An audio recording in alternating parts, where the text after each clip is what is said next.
Welcome everybody to the second session of Palo Alto Joy Masters. Let's see. Actually, I'll just share something interesting that I was doing this weekend. I taught a class 2 weeks ago. It was recorded, so I've been listening to the recording of it.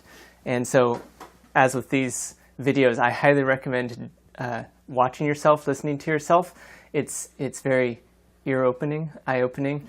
It was not as bad as I thought it was. It also wasn't quite as good as I thought it was. So you learn a lot from these kind of things. I'll also add an interesting little fact. That chant I did, they mentioned it at the Ananda Village Joy Masters Session 2. I think Cameron mentioned that is the chant that Master mentioned is good to chant before public speaking. And which chant is that? I will sing thy name. Oh, yes, we'll get it on the recording. I will sing thy name is the one Master recommended. So with that, I believe I am the first person. Oh, the topic for everybody today is a repeat of last week because we have new people, and it is what I appreciate about this path. So, timer man, go. And Vinny will be giving us 2-minute warnings, which is a new addition from last time. So, what I appreciate about this path, you can take this, I think, sort of a couple different levels. So I'm going to start from the wide-angle lens first. When I was younger, I feel like I always had a sense that I could do anything. And this is notwithstanding the fact that it was very clear that there were and are many things that I'm not at all good at, but I always felt that I could. If I chose something and buckled down to it, it was a possibility. The part that was always lacking for me was what should I do more than what could I do. And, for a while when you're a kid, what do you have to do? You have school, because we're all stuck there for a while. So that was one of the main things that I put a lot of energy into and did fairly well at. Around high school, I became a musician and really got involved with that. And people would ask me every once in a while, do you want to be a musician? Meaning, professional musician. And I always just, no. I just completely shied away from that because I had a sense right from the beginning that this is fun now, but golly, how far do I want to take it? At what point will it become a job? Will it become work? Will it not be worth it anymore? So I kept doing that for fun, kept doing school. In college, I got into computers because it was fun. People seemed to be making money at it. So I thought, okay, well, there's something I can do, but it was never really a should do. And I always felt that lack. And for a long time, I think relationships, that was a big ideal for me, as a goal, as something to put energy into. I dabbled a little bit studying Buddhism and Christianity because I got a sense that there was something out there that people were getting from it, but nothing ever really clicked until I came here and got all of a sudden a big picture that zoomed out far enough and actually said, we know what's going on here, we know what you should do as a human being, not as a computer scientist, not as somebody's boyfriend, not as a student, but as a human being. And once you have that level, everything falls into place underneath it. And so it gives sort of the ultimate aspiration. I was looking for something to aspire to. And here's the one that I go, okay, found the top, and now I can just focus on that and climb there and not worry about anything else. And it doesn't make anything else obsolete.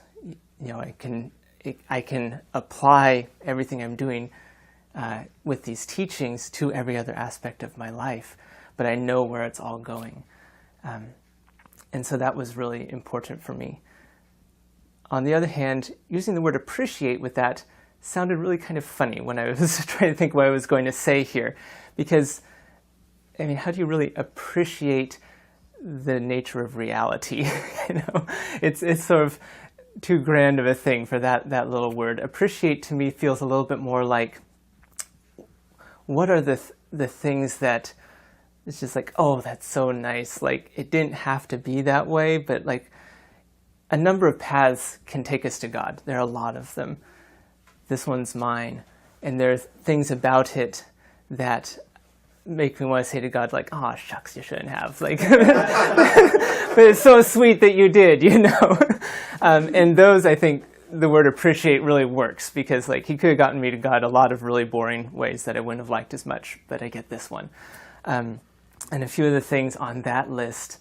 Number one, I'm a complete bookworm. I have been all my life. I love the fact that Swami and Master wrote so many books. It just gives me something to do with that aspect of my personality. And when I first came on, I was a Gemini in the middle of my Mercury period and coming out of Stanford, and just like I needed that intellectual level of everything just to get myself oriented. Now I feel like I'm in a different phase with it, and reading the books are a little more like satsang with Swami, with Master. It's not as intellectual, but it's a way to spend time with them. And I just so appreciate that we have those. Second one is is not only tolerated, but encouraged that we have fun. And that is also very important to me because, well, who doesn't like to have fun? An interesting example of this actually is sometimes you can be encouraged to have more fun.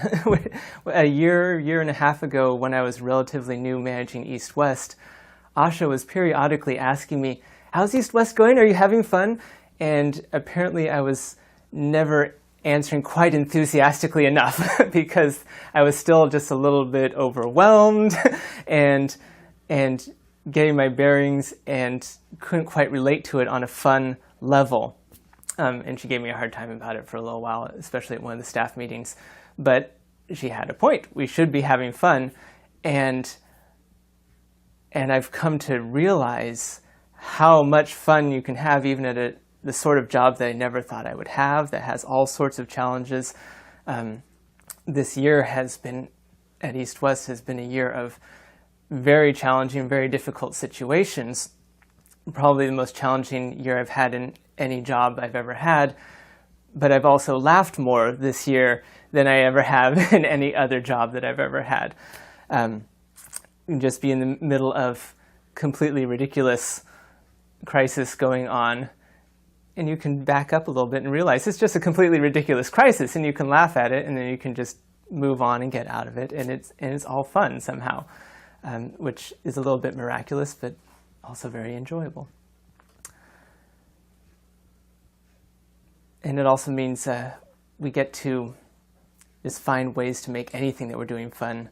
You know, I get to write silly little ditties for Christmas and Easter celebrations and perform them, and whatever you do, nobody's going to say you have to put on a serious face. You know, don't enjoy this. We get to have fun.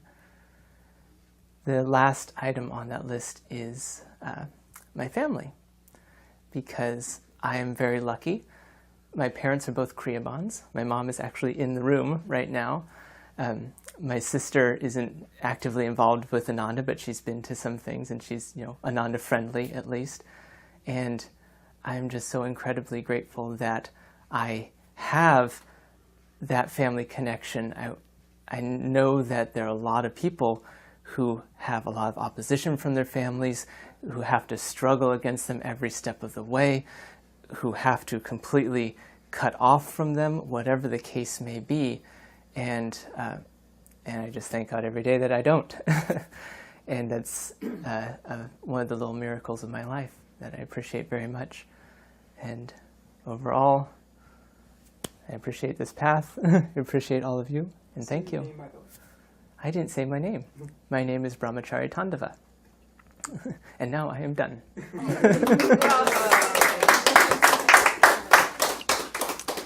And we said Simone is next? Okay.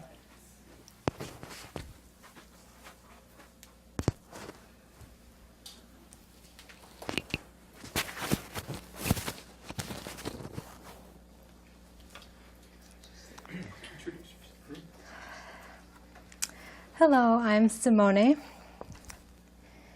And what what I appreciate about this path. I wrote quite a few things down, several times. So, I first came to Ananda through the Expanding Light.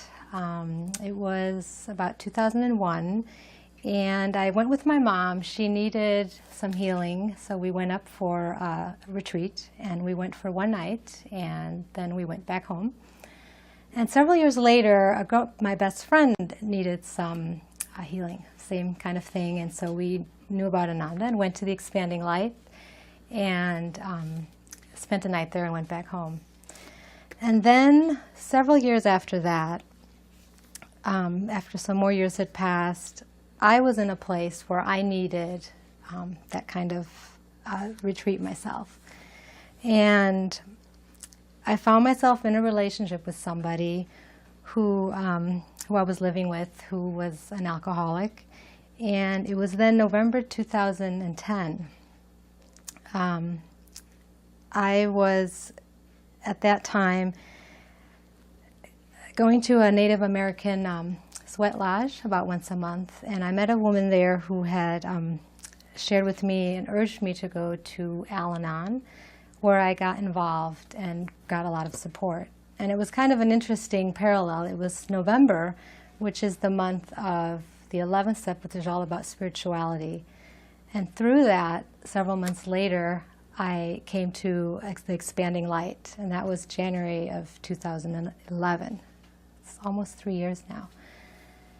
And the amazing thing that happened while I was there is I was in the relationship that was chaotic and unsettling, and I spent 2 days and 2 nights in a room in Serenity House.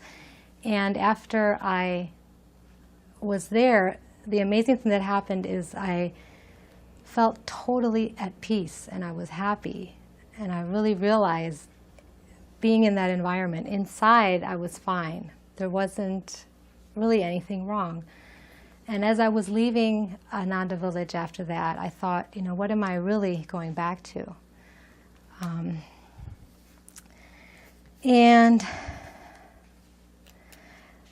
what I appreciate about this path, that weekend that I was there, the book that I picked up was Hope for a Better World. And reading from Swami's words, just the hope he had for the future and the light, it just brought me just a lot of peace. And the vision that he had for the future. And another thing that I really appreciate about this path is I had never met that many people in one place as I did when I was at the service at Ananda Village that were that happy and that at peace. And that right there was the attraction. And it was interesting. I didn't sense that the first 2 times I came, but the third time I came for myself. And then I felt that. And I learned about the Ananda that was close to my home in Palo Alto, so I immediately came back and came down here to Palo Alto and visited the community and talked with Chidambara and already was considering moving in. It took a few more months, about 9 months later when I did move in. But through that time, I started coming to the services every Sunday. I started coming to Raja Yoga class, and just all the things that gave me, all the positive things that helped me get through the week. In the beginning, I went up to Ananda Village, I think 5 times in like the first 4 or 5 months. And that was, after all those times, I got to see, there was the Heart of Yogananda and the Happiness Course, and that really showed me that the thing to do to be happy is to start to meditate, which before that I wasn't really interested. But then I started coming. That was definitely the start, and I started coming to the classes down here. Let's just see here.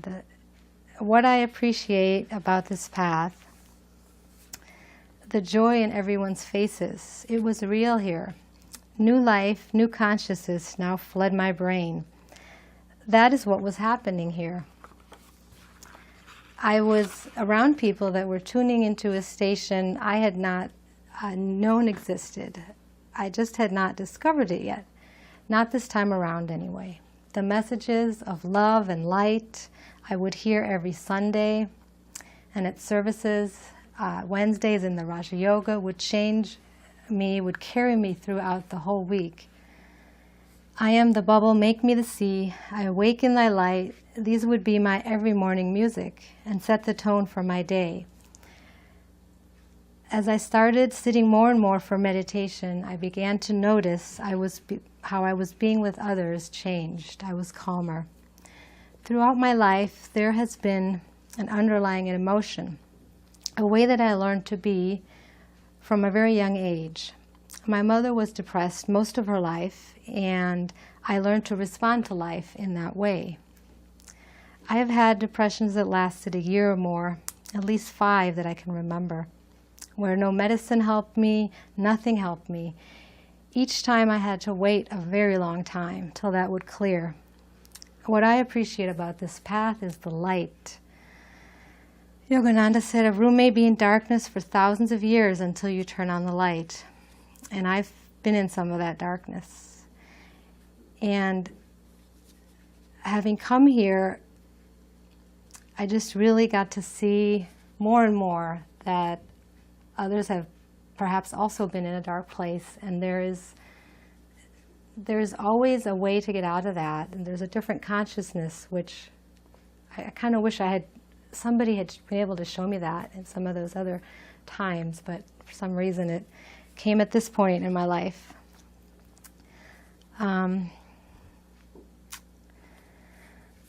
What I appreciate about this path is the openness. There's a place here for everyone.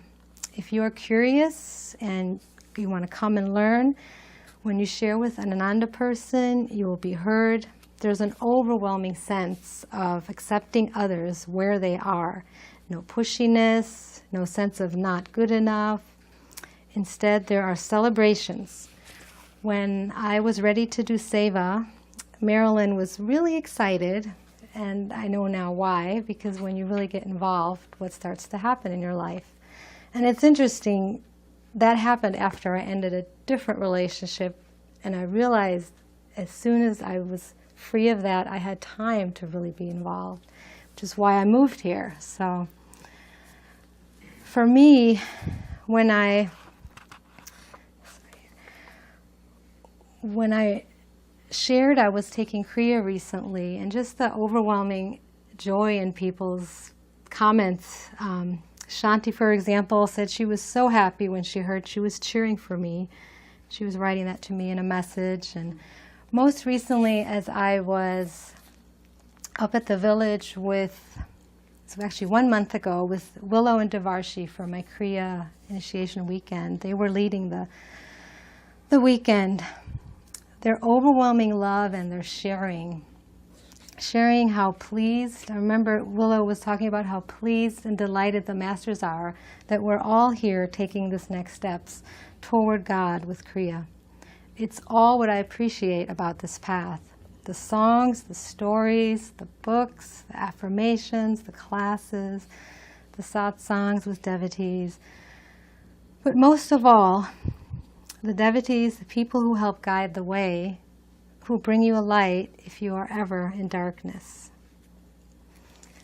And that's all what I really appreciate about this path. Thank you.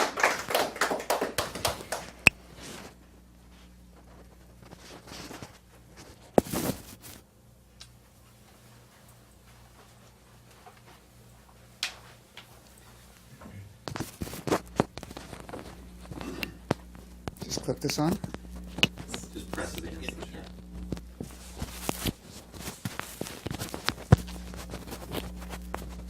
Somebody want to give me a hand? It's so weird, it just does.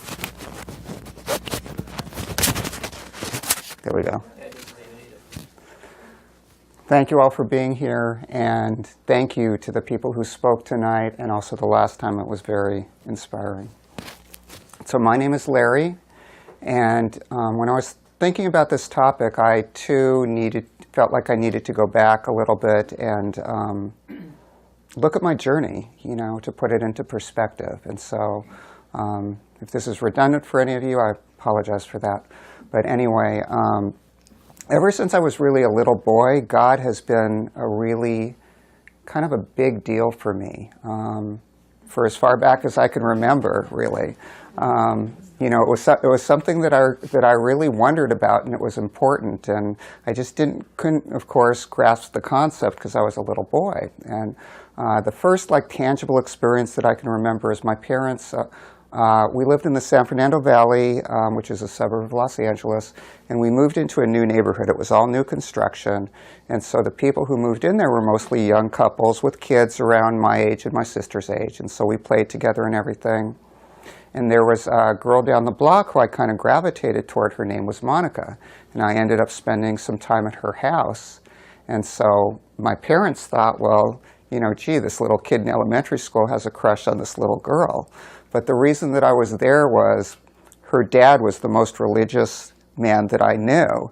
And I thought if I hung out with him a little bit, you know, I could ask him, you know, about religion and God, which at that time kind of meant the same thing to me, and that I'd get, you know, some clue as to what was going on. And so I actually pursued that for the next year or so, and I got my parents, they gave me permission that I could go to religious services with him on the weekend. And so I'm about 7 years old, we're walking to the service every weekend, and I'm sitting through this 2-hour service in a foreign language. I didn't understand anything, but some part of me thought that somehow, you know, whatever this question was inside me that I couldn't quite put my finger on, it might get answered through that process. And so I did stick with that for a few months. And then I think that's where I first got the inkling that religion and spirituality are not necessarily the same thing. Not that you can't be religious and be very spiritual, but I've heard somebody say religion's for people who are afraid of going to hell, spirituality is for people who've been there. And I'm not quite sure that I agree with that, but to me, spirituality has more to do with the principles that underline all religions, and also the divine that's everywhere and that's in all of us and that connects us all. And so the next experience that I'm conscious of that was important to me on my path is, I'm still a little kid, probably about 12 or 13 years old, and I began watching reruns of this TV show, Kung Fu, with David Carradine. And they would show him in this, I think it was a Buddhist Templar monastery, and he's getting all this amazing spiritual wisdom there. And he participates in the community, and he's kind of getting enlightened and getting close to God. And it just hit home for me in a way that it's just really hard to describe. It made a huge impact on me, and I really kind of made an inner commitment to myself that was very strong and very real, that, you know, I was clear that I was watching TV, but I just knew that there was a place like this that existed in the real world, and that I was going to find it when I was old enough, and I was going to go there. And I was really just dead set on that. And so time went on. I did well in school. You know, I was really fortunate that way. I ended up getting quite a few academic scholarships to USC, and you know, the thought was, of course, I was going to take advantage of that and go there because it was worth, you know, quite a lot of money. But what happened is I did do my research to find that kind of place that I was looking for, and I found a yoga teaching and learning center in Tucson, Arizona. It was an ashram. It was a big house, and my parents let me go there right out of high school. I wasn't even 18 yet, and I moved in, and we did sadhana, spiritual discipline, every morning, 7 days a week, 2.5 hours, and that was from 4 a.m. to 6:30 a.m. And we did chanting and yoga and meditation, and that was my first real experience in community, and also my real spiritual experience. And the truth is, I didn't understand a lot of what was going on, but I knew that I loved it, and that it fit me, and that I just thrived there. And it was to the point where it was no effort to, well, some mornings it was an effort, but to get up and to do that, it's I really liked it. Most of the time I just really loved it. And I didn't realize it was my spirit soaring, but I knew that I had never felt what I felt there and what I experienced there. And so, you know, after a time, of course, I did have to go away to college, which I did. And, you know, got immersed in school. I did, continue to read. I studied Eastern religion. I did continue my meditation and yoga practice, though not to the extent as when I was in the ashram. And then, and I had some experience. I did end up getting some experience with Ananda. And I met a girl, my soulmate. She was involved in SRF. And we eventually got married, and we built a life. We got a home. I started a business. And spirituality was still really important to me, but I was focused on, my wife and my home and my business and that sort of thing, to be perfectly honest with you. And then I got to a point, this was about 10 years ago, where I had a crisis in my life. It's not that I didn't have other crises, but I had never run into a situation that I couldn't kind of solve or deal with in one shape or form. I was pretty good at that. Part of my business really was solving problems. So, I was supposed to be like somewhat of an expert in that. But this one I could not solve. There was nothing I could do. I couldn't think my way out of it, buy my way out of it, talk my way out of it, manipulate my way out of it. There was like nothing. And I was getting to the point where I was really losing hope. And for me, that was really unusual. Actually, it was the first time I had experienced that, because my nature is to be, very optimistic. And what happened was, I prayed with all my heart. Not that I hadn't prayed before, I certainly had, but something about this was different, and I found that my prayer was answered. And it was really just a remarkable thing to me. And so what happened after that was I continued to pray, and I continued to pray every day. I didn't make a conscious decision to do this, but I did it. And at first it was very small, just a few minutes a day, but I was very consistent with it. And then over the weeks and the months and the years, just subtly and kind of by accident of its own volition, my prayers became longer, talking to God. And I saw these prayers manifesting, coming true, at least to my true belief and my perception, then and to this day. I believe that my prayers were just very much being answered. And so what happened was, over time, my belief and faith just got reinforced, and that thing that I was always seeking, that relationship that I was always seeking, I didn't have any questions anymore. I had that personal relationship, that conscious relationship, and I knew that I'm in partnership. I'm very much a junior partner, but still, in partnership, and I don't have to do anything alone. And so I did run into a couple crises in my life. Some of you know, a number of years ago, my wife died suddenly and unexpectedly, and we were very bonded. It was a very close, miraculous relationship, and I had no thought ever, that we weren't going to always be together. And so I really did go into shock, but at the same time, I knew I was going to be okay. I had that faith. I never doubted it, that I was going to be okay. And then, I felt like God didn't bring me this far to drop me on the freeway now. And so, and then about 2 years ago, I'm driving to work one day, and suddenly I couldn't see. Like, I couldn't see well enough to drive another block. And so I pulled into a parking lot, called a cab, and it turned out like within the next couple of days I was blind, and they couldn't like really figure out what was going on with me. And so eventually, it took about 3 months for them to figure it out. Eventually I had 4 operations, and today, I can see relatively well. But I didn't, really go through, anger, resentment. I would like to say I didn't really feel self-pity. Maybe I did for just, a couple minutes. But I got to the point where, I knew that I could accept this and I was going to be okay.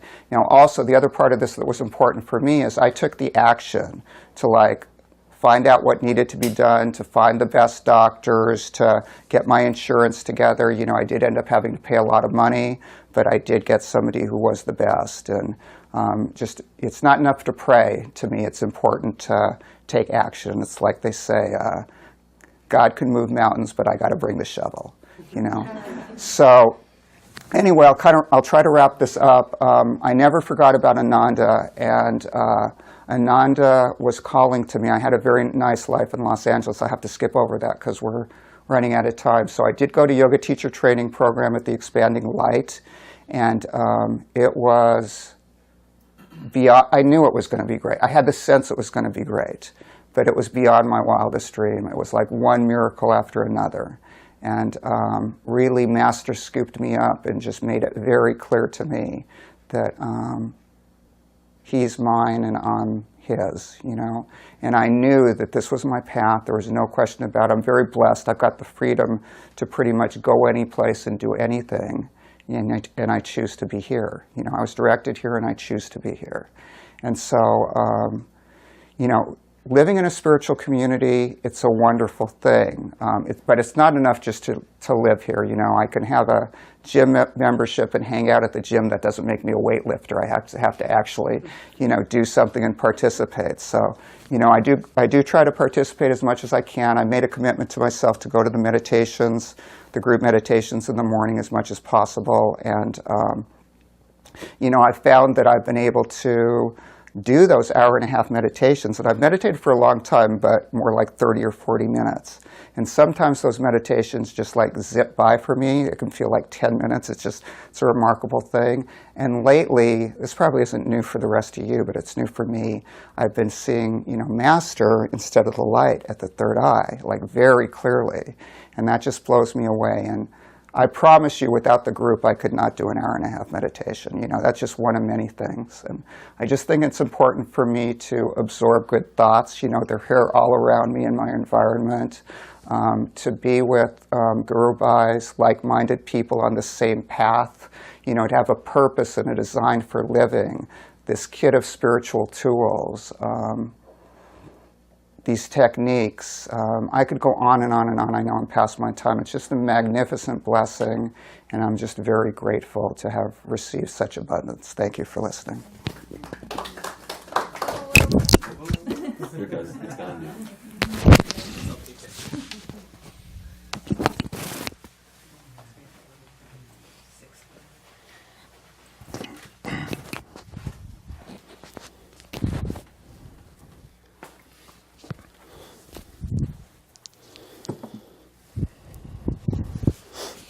Hi everyone, I'm Warren.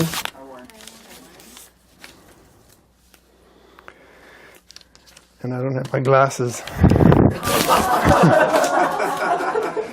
Cute. So, what I appreciate about this path is that if it wasn't for Swamiji and ultimately Master, I wouldn't have God in my life. And I certainly wouldn't be here.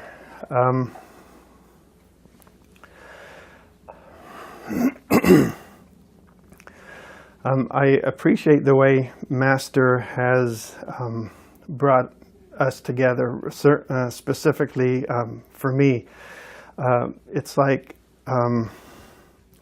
just the subtle way that he contacted me over the years, a little bit here and a little bit there, and I was like a turtle that was tucked in his shell. Instead of taking the stick and trying to pry it open and forcing me to come out, he just set me there in the sun, and when I finally got hot enough, I started to come out of my shell and see things that were around me. The first experience I had with Ananda was 1980. I was going up to the Yuba River quite regularly, and people I didn't even know were coming up to me and said, "Hey, you must belong to that hippie commune up the street," you know, and I had no idea that there was such a place. So I'd ask, well, what do they do and what's going on up there? And no one knew. They just knew that there was a hippie commune run by a Swami, and they didn't even know his name. So after a few incidences of that, I called 411 information to try and find out where the hippie commune was. And the operator said, "I'm sorry, young man, we need more information than just hippie commune. Do you have a name?" And I didn't have a name. I just knew that there was a hippie commune and I wanted to be a part of it. A couple years later, I found this Bhagavad Gita on the river, up in my favorite spot there at the Yuba River, and on the inside it says Ananda, May 1979. And so I've carried this with me ever since then, whether I was in Europe or Ananda, Sacramento, or wherever. I've always had this with me. And so once I found Ananda, I assumed that was the hippie colony. But no one knew anything about Ananda. And that was 1982 when I found this. It was pre-internet, so I couldn't really look it up. So, let's see. Oh, yeah, well, hold on. Sorry.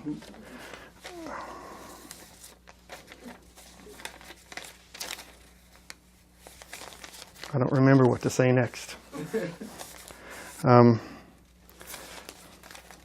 Well, I guess it was... well, Master must have known something about me beforehand, or he wouldn't have tried contacting me all these years, with a little subtle hints of the community up in Nevada City, and then eventually bringing me to the Sacramento community in 1990. And then after several years there, I left to go to college and sort of got distracted with other things. And 17 years later, I'm finally asking Master for help. And Swami says that if you ask Master for help, you need to do it with the utmost sincerity and humility.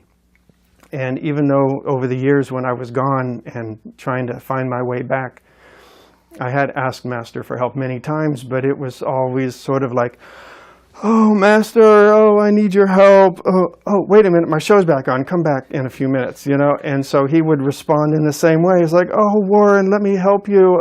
I'll see you tomorrow.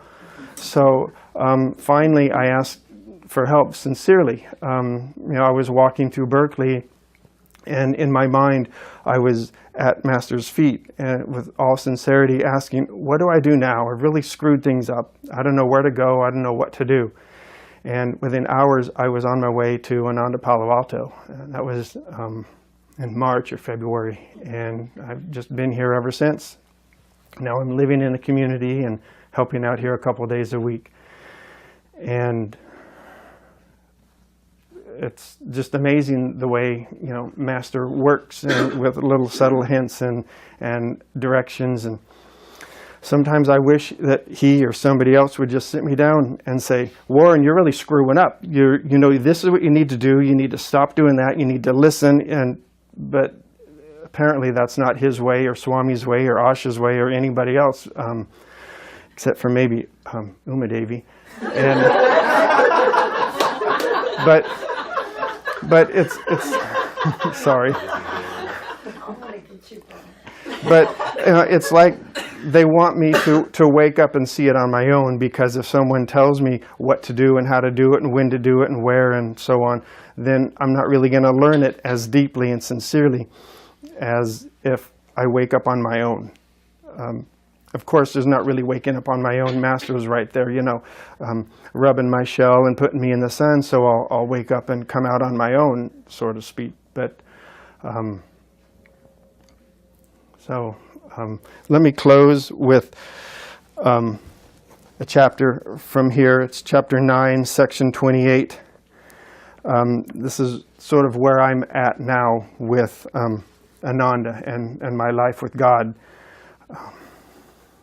Whatever I do, whatever I eat, whatever I offer up to sacrifice, whatever I gift away, whatever austerity I choose to practice, O Lord, I do in offer for you.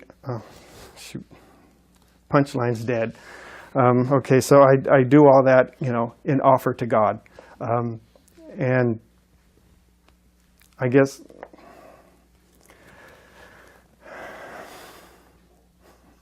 So I want to do everything for God, to show how thankful I am for bringing me back and for steering me and guiding me.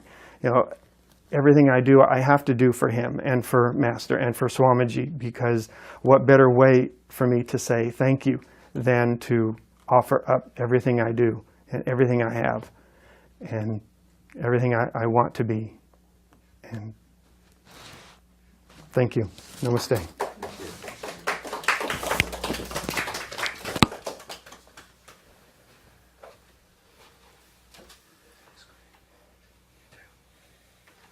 I know you spoke last time.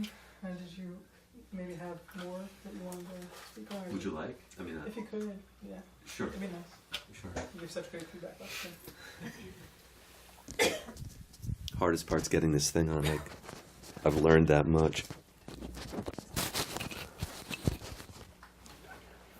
Okay. Hey, pretty cool. Yeah, it actually works. Last time we talked a little bit about speaking as if you were singing and about cadence. So I wanted to speak just a little bit more on that, and then one other thing that occurred to me as I was sitting here. There are two different things going on, and we know all of this. I mean, we know all of this, and it's really about remembering it and then practicing it. One is we're imparting information, and the information and content that everyone was speaking about was really very good. It was interesting and engaging. But again, the other part of it is the cadence. When Karen and I were in Italy with that singing group that was touring around, a lot of the people who were coming to hear us sing didn't speak English. Most of them didn't. And a lot of the songs had never been translated into Italian. But through the way we sang, they could get the meaning from the cadence in what we were saying. In the same way that Swami has talked about how important architecture is. When we remodeled our current church, it had been an old Catholic church with brown pews and big stone slabs, and it just didn't have our vibration. Now, when you walk into the temple, you feel uplifted without knowing anything just by the nature of the architecture. And when we speak, it needs to be sort of the same thing. There's the content, which of course is important, but your vibration needs to really communicate what it is that's going on. So we're not selecting words. When you're talking about joy, you need to be feeling joy and expressing joy. When you're talking about a difficult situation, you need to be feeling that in your heart, because that's what people in the audience are going to feel. Now, this happens over time. Over time, you get more comfortable speaking. Just like with singing, there's the notes, there's the words, there's being in key, there's the phrasing, there's a lot. And as you get better at singing, you get more comfortable, and your mind can move other things. So right now, the sense I'm getting is we're working really hard to get the right words, and all of the rest of that is not so present. So to remember that, and also to understand, one of our good presenters at Ananda, one of the longtime ministers, who's not one of our very best presenters, but a good one, was very, very uncomfortable speaking in public many years ago, like 25, 28 years ago or so. And he's a close friend of mine. And at one point, for the first time ever, he spoke at Spiritual Renewal Week up at the village. And he came up to me afterwards, and I said, "That was really good." And he said, "That was the hardest thing I've ever done in my entire life." Wow. Yeah, wow. So if you're doing this with the Joy Masters and it's a little uncomfortable, you're in really good company.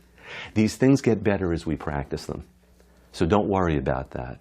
And over time, as you get more comfortable with the words and being in front of people, your heart can express the feeling of what you're saying. And that's where we really get the impact. Then the second thing that I wanted to mention, this topic is slightly unusual because it's about you, the speaker. You come up here and you're talking about yourself. The vast majority of the speaking that you'll do in the context for Ananda won't be about you. It'll be about sharing the teachings. It might be a personal experience, but it's not really about you. It's about meditation. Here's how the best way to relate to other people. Here's the spiritual way to raise your children, whatever it happens to be. I don't think of myself when I'm doing a talk. I don't think of myself as speaking. I think of myself as healing. Because frankly, Maya is a disease. It's a disease of the soul. And what's happening is people are coming, and on some level or other, they're in pain. And they're starting to feel somehow, or they wouldn't have shown up, some gap between themselves and God, or between themselves and that joy they really want to experience. And if you think of yourself as healing while you're speaking, not that your words are literally doing the healing, but you know what I mean. You're really trying to help these people. You lose self-consciousness, you come much more from the heart, and you connect with every person who's out there. And once you make that connection, people are totally on your side, and they want to draw from you, which makes it easier to speak. And you get this wonderful feedback loop, because you're really connected with the people who are out there. And to get that, of course, we can't be thinking about our words and self-conscious. And again, it all comes with experience. But think of yourself as healing through your words. Drupada, one of our, a really excellent astrologer, said Swami is a master of the throat chakra. And just his speaking has a healing effect on people in the audience. And the more we can tune into that, everything else sort of, the words will come. If you really are loving the person that you're speaking to, the words will come because you just want to help. And then we don't have to remember what we were supposed to say and sort of all those sorts of things. So just a couple of more thoughts to chew on. Hopefully some of that is helpful. So.